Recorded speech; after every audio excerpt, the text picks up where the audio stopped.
Argentina anuncia la instalación de un radar en Tierra del Fuego. El ministro de Defensa de Argentina, Jorge Tayana, junto al gobernador de Tierra del Fuego, Gustavo Melella, anunció ayer la instalación de un radar de vigilancia y control aéreo RPA 170M en la ciudad de Río Grande con el objeto de potenciar la capacidad de vigilancia y control del aeroespacio en el Atlántico Sur.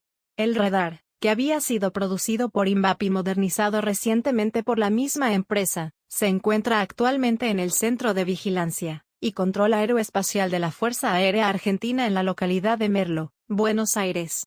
El ministro resaltó que la instalación de un radar en esta localidad significa mayor control y vigilancia en nuestro territorio.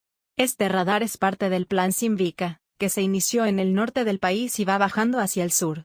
Por eso vinimos a la Patagonia, porque nos interesa mucho que este radar esté en Tierra del Fuego, por su posición estratégica en el mar Austral, en el camino a la Antártida y a las islas. El ministro de Defensa, Jorge Tayana, encabezó en la ciudad de Ushuaia el acto de inicio de la construcción de la nueva base naval integrada, que tiene como finalidad fortalecer la presencia argentina y continuar ampliando el desarrollo y las capacidades logísticas argentinas en la Antártida y en el Atlántico Sur.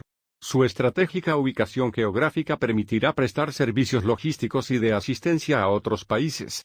El titular de Defensa expresó que esta base naval integrada es también una muestra de la centralidad que el Estado le da a esta provincia en la perspectiva de un país bicontinental. Por eso también entendemos que es necesario fortalecer la presencia de las Fuerzas Armadas en Tierra del Fuego sumando a la histórica presencia de la Armada, la del Ejército y la de la Fuerza Aérea.